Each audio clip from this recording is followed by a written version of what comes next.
Time to pull up a chair. We've got another great story for you today in the rLounge.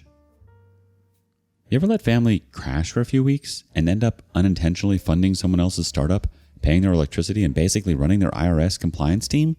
No? Just me? Just kidding. Today in the rLounge, what happens when you bite the hand that feeds? Entitled cousin turned my garage into a nail salon, so I registered her as a business and sent the IRS her way. My phone rang with an unknown number. It was my cousin, 29 female, someone I hadn't spoken to in at least 2 years. She explained she was going through some stuff and needed a place to crash for just a few weeks while she got back on her feet. I was hesitant, but before I could form a proper excuse, my aunt called me separately, practically begging me to help her daughter out. According to her, my cousin had been through so much lately and just needed a temporary safe space. I have a 3-bedroom house with a 2-car garage that I bought last year. I live alone, so technically I had the space. Against every logical bone in my body, I agreed to let her stay for a few weeks. Just a few weeks. That was the agreement. She arrived 3 days later with enough luggage for a 6-month European tour. Not a brief stay with family. She had 4 large suitcases, 3 duffel bags, and several boxes labeled supplies. When I asked about all the stuff, she just waved it off, saying she couldn't leave her essentials behind. The first 2 days were fine. She mostly stayed in the guest room and watched TV in the living room. On day 3, I came from work to find my garage completely rearranged. My tools had been pushed to one corner, my car was parked outside, and in the center of the garage was a folding table, a massage chair looking thing, and some kind of bright lamp setup. I asked her what all this was, and she casually mentioned she needed to make money somehow while getting back on her feet. Just doing a few nails for friends, nothing major. I wasn't thrilled, but I figured if it was just a few friends coming by occasionally, it wouldn't be a big deal. I told her to make sure she cleaned up after herself and didn't leave any mess.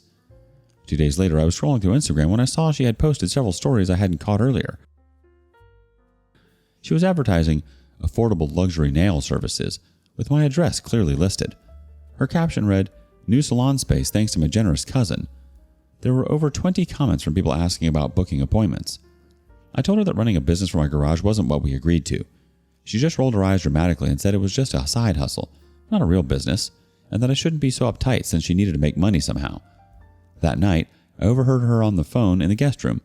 She was bragging to someone about how she was making bank and didn't even have to pay rent or business fees. She laughed about how she had me wrapped around her finger and planned to milk this setup for as long as possible. A couple of days later, I came home to find 5 women I had never met before sitting in my living room. The garage door was propped open, music was blasting, and my cousin was doing someone else's nails while chatting loudly. My driveway was completely blocked by cars I didn't recognize. I pulled her aside and told her this wasn't acceptable. She said it wasn't like I was using the garage anyway, and that I should stop being so selfish. The next morning, I noticed my electricity bill had jumped significantly compared to previous months. When I brought this up, she dismissed it by saying it's the cost of helping family, and that I could afford it. She refused to contribute anything toward utilities. A few days later, she installed a neon nail sign in my garage window without asking permission. When I unplugged it, she threw a fit and accused me of sabotaging her business. I tried explaining that I never agreed to her running a commercial operation out of my home, but she wasn't listening. I told her she had 1 week to shut down her operation and find somewhere else to live. She laughed in my face and said good luck evicting her because she knew her rights. She also mentioned that my aunt had already told her I promised she could stay as long as she needed. The next day, while she was in the shower, she left her phone unlocked on the coffee table. I know it's not great to snoop, but at this point, I needed to know what I was dealing with. I checked her messages and found texts to her friends about how she was scamming her stupid cousin and planned to milk this setup for at least a year. She even joked about how she'd eventually take over the whole house if things kept going her way. That's when I decided enough was enough. If she wanted to run a business so badly, I'd make sure it was official. I spent the next day gathering evidence, photos of her setup, screenshots of her social media advertisements, client appointment lists I found in her notebook, and her Venmo transaction history showing thousands of untaxed income. I went online and registered a business license in her name using her information. I listed my address as the business location. I also registered her for state sales tax using the online portal. It was surprisingly easy to do. Next, I submitted an anonymous tip to the IRS about a cash business operating without reporting income. I included all the evidence I'd gathered, estimated earnings, and information about how long she'd been operating. I reported her to the state cosmetology board for operating without proper licensing and safety protocols. I explained how she was using chemicals in a residential garage without proper ventilation or safety measures. I also submitted a zoning violation reported to the city about a commercial business operating in a residential area without permits. I also included photos of the neon sign, the cars parked on the street, and screenshots of her social media posts advertising the business. A few days later, she received her first official business mail, a welcome packet from the state business registry with tax forms to complete. She seemed confused but threw it away, calling it junk mail. More official mail started arriving over the next week. She started to get nervous but still didn't connect it to me. I played dumb whenever she mentioned the strange mail she kept getting. The real fun began when a notice from the cosmetology board arrived stating they'd be conducting an inspection. She completely freaked out and accused me of reporting her. I just shrugged and said I thought she said this wasn't a real business, so why was she worried? Then came the letter from the IRS about her business and estimated tax liability. She had a complete meltdown, screaming and crying about how she couldn't afford to pay taxes and how this would ruin everything. The final nail in the coffin was when a city inspector showed up unannounced. She tried to hide evidence of her business operation but failed miserably. The inspector issued multiple citations and fines for operating a commercial business in a residential zone without proper permits. The next day, she packed her things in a rage, screaming that I'd ruined her life. She left, but not before threatening to make me pay for what I did. I changed my locks immediately and blocked her on everything. My aunt called me furious about how I'd set up her daughter. I told her that I simply made her business legitimate since she insisted on running one. If she wanted to operate a nail salon, she needed to follow the rules like everyone else. The IRS sent a follow-up letter to my address, still listed as her business address. I forwarded it to her new apartment with a note saying her business mail was still coming to me and I thought she might need it. She showed up at my house demanding I fix the mess I created. I recorded the entire interaction on my doorbell camera as she threatened me. I didn't open the door and told her to leave. She received notice of an audit from the IRS and frantically messaged me begging for help. I left her on red. The state tax authority contacted me at the registered business address. I informed them the business owner no longer resided here and provided her new address. Tax day came, and I received a hysterical voice message from her about owing thousands in back taxes, penalties, and licensing fees. I received a certified document showing she had been fined by the cosmetology board for unlicensed practice. The fine was $5,000 plus prohibition from applying for a license for 2 years. I completed repairs on my garage and converted it into a home gym, something I'd always wanted but never had space for.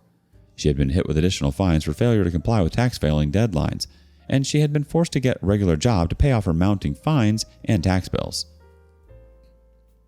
Update. It's been about 6 months since my last update, and I thought you all might be interested in how this saga continues to unfold. Grab some popcorn. This keeps getting better. First, the garage renovation is complete. I spent about $4,000 total, a bit more than the initial estimate. I've now set up my dream home gym with a power rack, bench, and even a small boxing area. Now for the cousin drama. The IRS situation escalated exactly as you might expect. She received a formal assessment for back taxes totaling just over $27,000 for the previous year. This included self-employment taxes, penalties for failure to file quarterly estimates, and interest. The cosmetology board investigation concluded with a $7,500 fine for operating without a license and unsafe handling of chemicals in a residential setting. They also barred her from applying for a legitimate license for 3 years. According to the final report, which was sent to my address and which I happily forwarded to her, they were particularly concerned about her using industrial-strength products without proper ventilation or safety equipment. My aunt eventually called me with a half-hearted apology. She admitted that my cousin might have taken advantage, but still insisted I went too far.